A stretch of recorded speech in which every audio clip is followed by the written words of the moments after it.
찬양 감사를 드립니다. 2026년도에도 우리 글로리아 찬양대 늘 하나님 은혜 가운데 살아가시고 하나님께 찬양할 때 모든 것이 다 치유되고 회복되고 인생의 일들도 잘 풀려지고 열려지게 되시기를 그리스도의 이름으로 간절히 축원합니다. 우리 찬양대를 위해서 박수 한번 하겠습니다. 고맙습니다. 2026년도에 저와 여러분이 해야 될 일이 있습니다. 그게 뭐냐면 은혜를 회복해야 됩니다.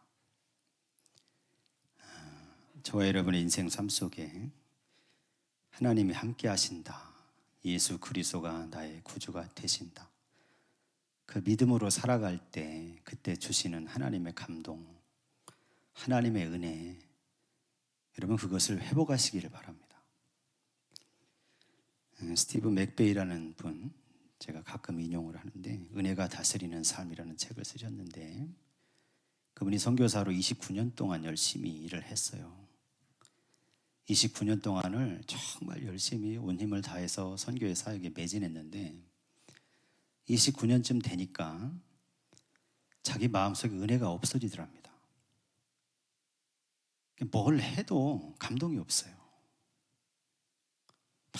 앞에서 뭘 해도 별 감동이 없고 막 여러 가지 사업들을 하는데도 기쁨이 없어요. 그러니까 생각해 보니까 자기한테 번아웃이 온 거예요. 번아웃. 여러분 번아웃 아시죠? 탈진된 겁니다. 탈진. 29년 동안 자기는 열심히 섬긴다고 주의 일을 한다고 막 했는데 분주하게 막 일들을 했지만 그렇지만 자기 마음속에는 기쁨도 없고 평강도 없고 소망도 없고 그런 상태가 돼서 이분이 그걸 헤어나기 위해서 막 기도합니다. 기도하다가 깨달았어요. 그리고 한 말입니다. 내가 하나님을 위하여 얼마나 많은 일을 하느냐가 중요한 것이 아니다. 내 안에 누가 있느냐가 더 중요한 것이다. 생각해 보니까 많은 일을 했는데 자기 속에 늘 예수님이 계시지 않았어요. 아니 29년 동안 일하다 보니까 예수님을 놓쳐버렸습니다. 이분이. 그래서 은혜가 다스리는 삶이라는 책을 쓰면서 중요한 게 뭐냐, 일이 아니고 내 속에 예수 그리스도를 영접하고 예수 그리스도가 내 삶 속에 살아있게 하는 거, 이게 제일 중요하지 않느냐. 여러분 2026년도에는 일 많이 하지 마시기 바랍니다. 여러 가지 봉사 힘들면 많이 하지 마세요. 이건 꼭 해야 됩니다. 그런데 예수 그리스도가 내 속에 살아있게 해야 됩니다. 먼저 은혜를 받으셔야 됩니다. 무슨 일을 하든지 간에 어떤 직분으로 섬기든지 간에 자기를 한번 생각해 보십시오. 내가 그 일을 할 때, 그렇게 섬길 때 내 마음이 기쁜가? 내 마음에 예수님 살아계신가? 여러분, 저와 여러분이 예배드리면서도 여러분 우리 마음속에 심령 속에 예수께서 들어오셔야 될 줄로 믿습니다. 시작하면서 아이들한테 예수님 영접하라 그런 얘기를 했는데 애들한테만 한 얘기가 아니에요. 오늘 저와 여러분이 함께 들어야 될 메시지입니다. 여러분뿐만이 아닙니다. 저도 마찬가지예요. 벌써 저도 온 지가 이제 5년째, 오늘 이제 올해 5년 시작입니다. 5년째 시작인데 어떤 때 저도 보면은 속에 기쁨이 없어요. 그때마다 막 기도합니다. 하나님 다시 기쁨을 주시고 다시 평강을 주시고 예수님 내 속에 들어오셔서 내가 예수님 놓치지 않고 예수님을 증거하는 인생이 되게 해주십시오. 저와 여러분이 올해에는 그 기도의 응답을 받는 성도들 되시기를 간절히 바랍니다. 그래서 먼저 은혜를 회복하시고 받은 은혜를 가지고 주의 일을 섬겨갈 때 거기에 함께 하시는 성령의 충만한 역사가 있게 될 줄로 믿습니다. 오늘 읽은 시편 1편에 있는 말씀, 이 말씀에 복에 대해서 얘기하죠. 구약 성경을 여러분 읽어보면 복이라는 단어가 두 가지로 쓰입니다. 두 종류의 단어가 있어요. 하나는 뭐냐면 바라크라는 단어, 바라크. 예전에도 말씀을 드렸는데 이 바라크는 무슨 뜻이냐면 무릎을 꿇다 그런 뜻입니다. 하나님이 무릎 꿇어서 간구하고 무릎 꿇어서 찬송하는 자에게 하나님의 신적인 능력과 전능하신 능력의 역사로 그의 인생의 축복의 은혜를 베풀어 주신다는 거예요. 그래서 이 단어가 쓰인 기도가 역대상 4장 10절에 보면 여러분 잘 아시는 야베스의 기도에 나옵니다. 야베스가 하나님께 막 기도하죠. 주께서 내게 복을 주시려거든 나의 지역을 넓히시고 주의 손으로 나를 도우사 나로 환난을 벗어나 내게 근심이 없게 하옵소서. 그때 나를 복을 주실 그 복이 바라크입니다. 그러니까 야베스는 그냥 기도한 게 아니고 하나님 앞에 무릎을 꿇고 두 손을 들고 하나님 나에게 복을 주시려면 나의 지경을 넓혀 주십시오. 주의 손으로 나를 도우셔서 나로 환난을 벗어나게 해 주십시오. 그렇게 간구했다는 거예요. 또 여러분 시편 134편을 보면 거기 찬송하는 시가 나오는데 여호와를 송축하라, 여호와를 송축하라 그렇게 돼 있어요. 근데 그 송축하라는 단어가 또 바라크입니다. 그냥 찬양하고 그냥 송축한 게 아닙니다. 하나님 앞에 모든 것을 맡기고 무릎을 꿇고 두 손을 들고 하나님을 경배하고 찬송하는 것이 바라크입니다. 그런 사람에게 복을 주실지어다 이렇게 선언하고 있어요. 오늘 저와 여러분이 그 바라크의 축복, 무릎을 꿇고 예배하고 무릎을 꿇고 간구하면서 무릎 꿇고 찬송하면서 하나님 앞에 모든 것을 내어놓고 하나님께 모든 주권을 맡기고 간구할 때 주권적으로 능력으로 역사하시는, 그래서 나의 인생의 삶의 모든 것이 주의 은혜로 풀려지고 충만하게 되고 풍성하게 되는 그런 복을 받게 되시기를 간절히 소망합니다. 두 번째 단어가 있습니다. 구약에 복이라는 단어에 아시레이라는 단어에 아시레이. 복이라는 단어인데 이 아시레이라는 단어는 무슨 뜻이냐면 물질의 축복이나 무슨 건강의 축복이나 아니면 권세의 축복이나 뭐 이런 게 아니에요. 아시레의 뜻은 어떤 거냐면 바른 길로 나아가는 복입니다. 인생을 바르게 살아가는 복이라는 거예요. 저와 여러분이 물질과 권세와 건강과 세상의 축복을 받아야겠지만 그보다 근본적인 축복을 받으시기를 바랍니다. 올바른 인생을 살아가는 복. 하나님을 믿는 사람으로서 하나님의 말씀에 비추어 하나님의 말씀을 따라서 아시레의 복을 받으시기는, 그래서 내 인생을 바르게 걸어가고 그때 하나님이 섭리하시는 은총의 역사를 받아 누리시기를 간절히 소망합니다. 시편 1편은 바로 그 아시레의 축복을 얘기하는 거예요. 바른 인생을 살아가는 사람, 하나님의 근본적인 복을 받는 사람은 이런 사람이라는 거죠. 오늘 저와 여러분이 오늘 읽은 말씀 중에서 먼저 1절에 있는 말씀 같이 다시 한번 읽어보겠습니다. 1절에 있는 말씀입니다. 복 있는 사람은 악인들의 꾀를 따르지 아니하며 죄인들의 길에 서지 아니하며 오만한 자들의 자리에 앉지 아니하고. 아멘.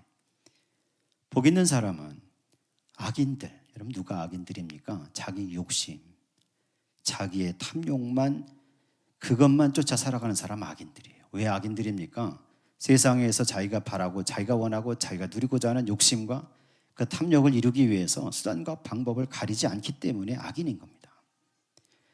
그렇게 욕심을 따라가는 사람, 그 사람의 생각, 그 사람의 계획, 그 사람의 꾀를 따라가지 않는 사람이 복 있는 사람이다. 두 번째는 죄인들의 길에 서지 않는 사람. 누가 죄인입니까? 길에서 벗어난 겁니다. 말씀에서 벗어난 거죠. 길을 잘못 들어서 옆길로 빠진 사람. 그래서 그 사람의 길에, 죄인들의 길에도 서지 않는 사람이 복 있는 사람이고, 세 번째로 오만한 자들의 자리에 앉지 않는 사람. 오만한 사람은 어떤 사람입니까? 하나님이 없다고 무시하고 살아가는 사람이에요. 봐라, 하나님 없이도 잘 살지 않느냐. 여러분 끝까지 가봐야죠. 봐라, 하나님이 어디 있냐. 눈에 보이지도 않는 하나님이 어디 있다는 거냐. 하나님을 무시하고 멸시하고 조롱하고 하나님이 안 계신 것처럼 살아가는 사람, 여러분 그 사람이 오만한 사람입니다. 근데 복 있는 사람은 그런 사람의 자리에 앉지 않는다는 거예요.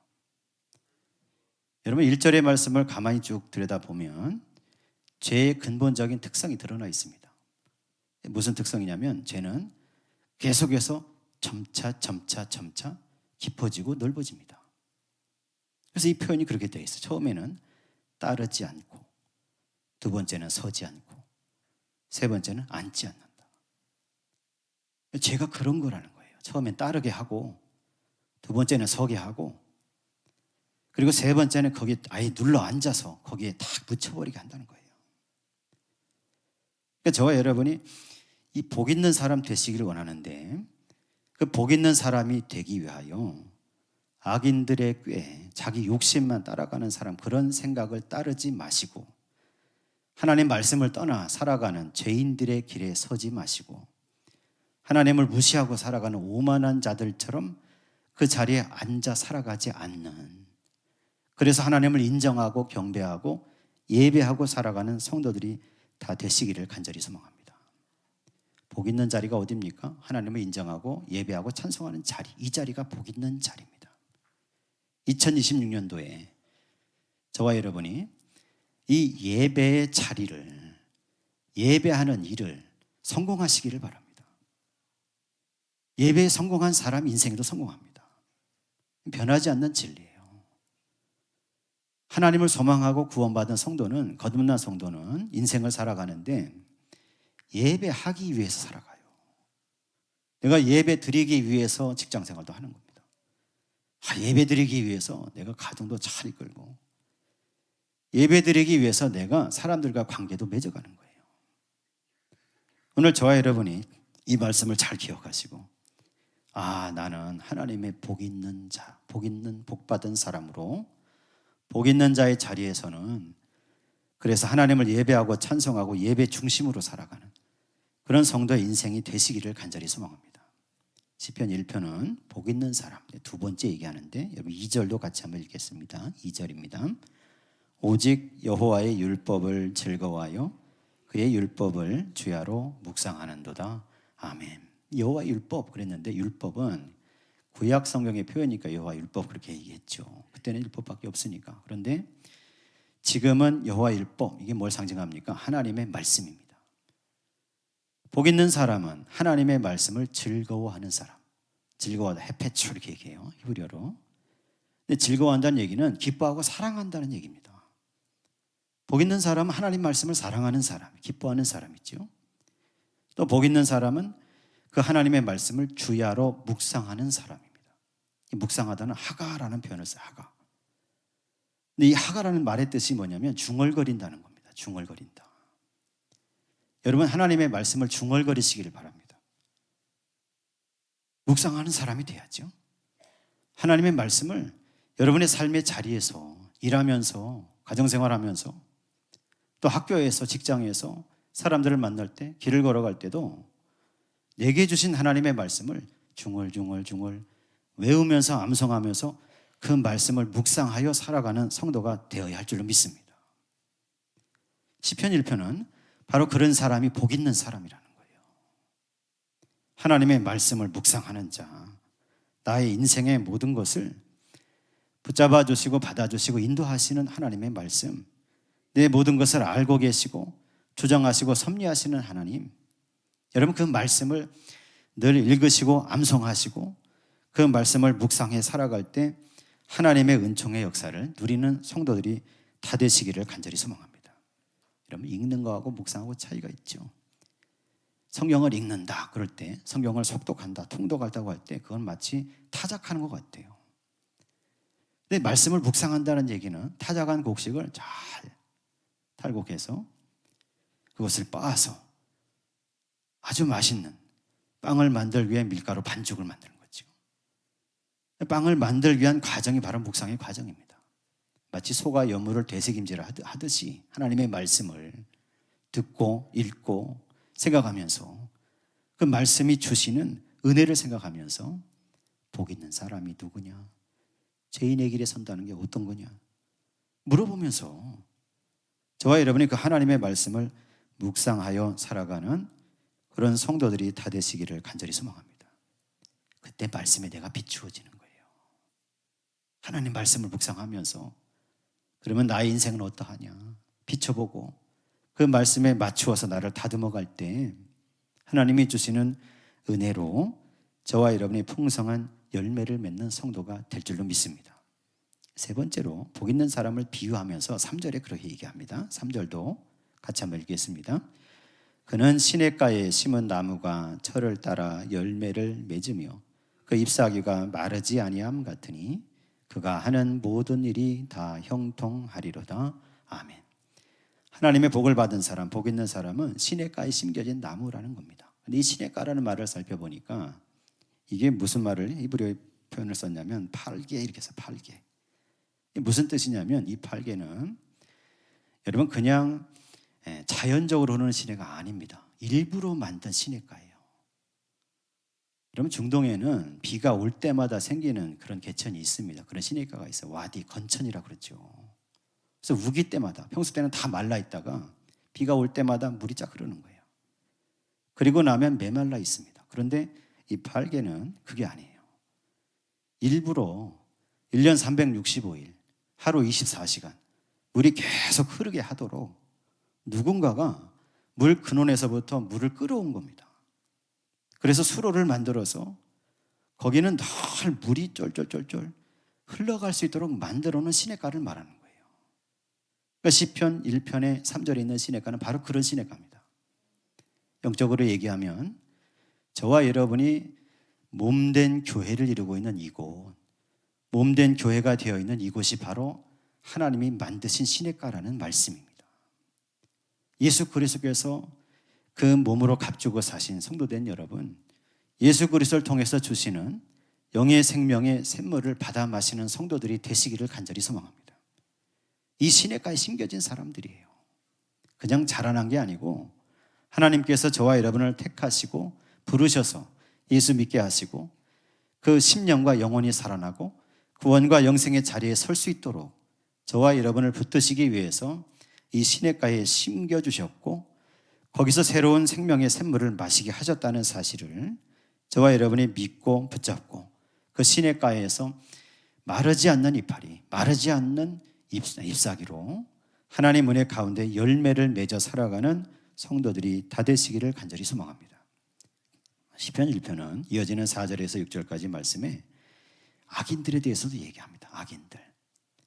그 악인들은 바람에 나는 겨와 같다 그래 표현해요. 알곡이 없다는 거죠. 시련의 바람, 심판의 바람이 불 때 견딜 수 없습니다. 의인들의 회중에 들 수가 없습니다.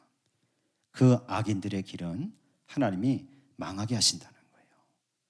오늘 저와 여러분이 그러므로 악인들이 아니라 예수 그리스도를 믿고 구원받은 의인들, 예수 그리스도를 믿고 거듭난 성도들, 그래서 저와 여러분은 복 있는 사람들로서 악인의 꾀, 죄인들의 길, 오만한 자의 자리 따르지 않고 서지 않고 앉지 않는, 오직 저와 여러분은 시냇가에 심겨진 나무들로서 생명수 샘물을 마시며 하나님을 예배하는, 그래서 참으로 복 있는 자리를 지키며 살아가는 그런 성도들이 다 되시기를 간절히 소망합니다. 그러기 위해서 2026년도 저와 여러분이 모든 죄를 다 끊어버리시기를 간절히 소망합니다.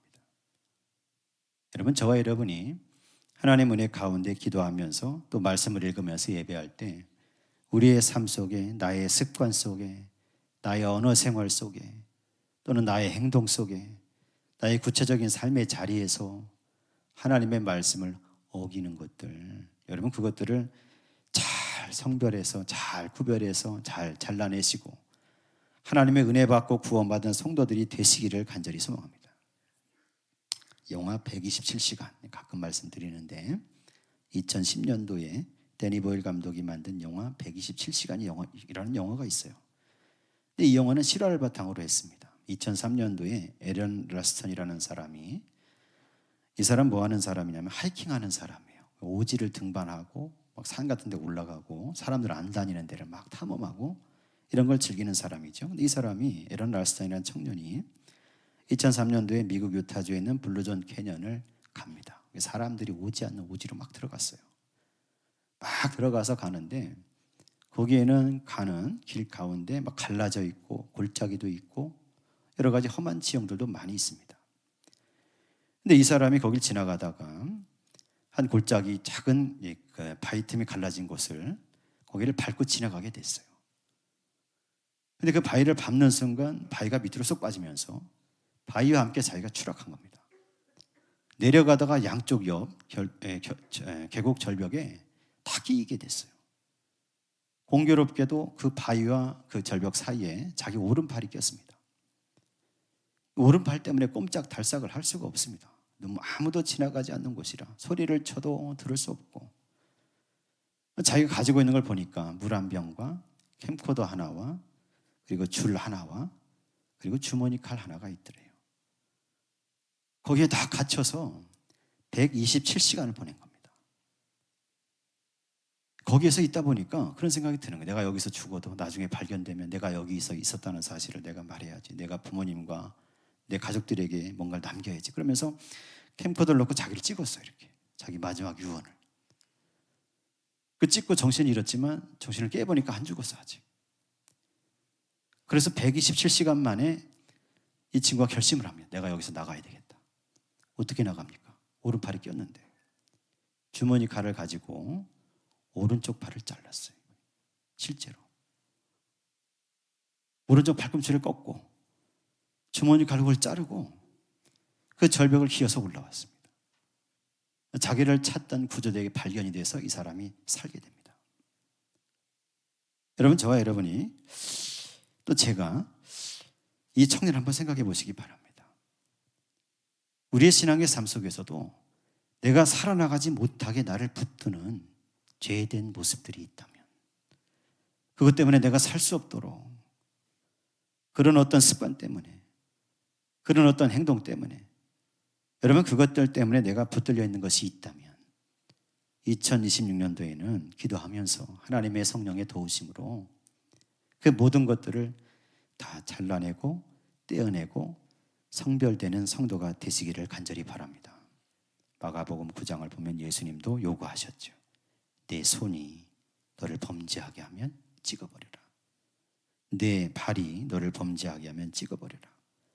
내 눈이 너를 범죄하게 하면 빼버리라. 한 발로, 한 손으로, 한 눈으로 하나님 나라 들어가는 것이 두 손, 두 발, 두 눈을 가지고 지옥에 던져지는 것보다 나으니라. 여러분, 저와 여러분이 그 예수님의 말씀을 잘 기억하시기를 바랍니다. 물론 예수님께서 그 말씀을 하실 때는 과장하고 강조해서 하신 말씀이죠. 정말 그 말씀대로 다 실행하라고 한다면 여기 있는 저와 여러분 모두가 다 장애인이 되어 있을 겁니다. 그렇잖아요. 저와 여러분이 그 말씀을 하셨던 예수님의 마음을 한번 헤아려 보시고, 죄 때문에, 그것 때문에 하나님의 나라에 들어가지 못하는 여러분 그런 상황에 처하지 않도록 오늘 저와 여러분은 모든 것을 잘 구별하고 성별해서 자기 자신을 잘 지키고 구별해서 세상 속에서, 그래서 하나님의 은혜 가운데 복 있는 자로, 하나님을 소망하는 자로, 하나님 나라를 상속받는 자녀로 그 인생을 살아가는 복된 성도들이 다 되시기를 간절히 소망합니다. 복 있는 사람, 악인들의 꾀를 따르지 않고 죄인들의 길에 서지 않고 오만한 자의 자리에 앉지 않는 사람, 또 복 있는 사람은 하나님의 말씀을 즐거워해서 말씀을 주야로 묵상하는 사람. 오늘 저와 여러분이 그런 성도들이 다 되시고 그 은혜로 살아갈 때 하나님 원하시는 열매를 맺어 살아가는 참으로 복된 성도의 인생을 다 살아가시기를 예수 그리스도의 이름으로 간절히 축원합니다.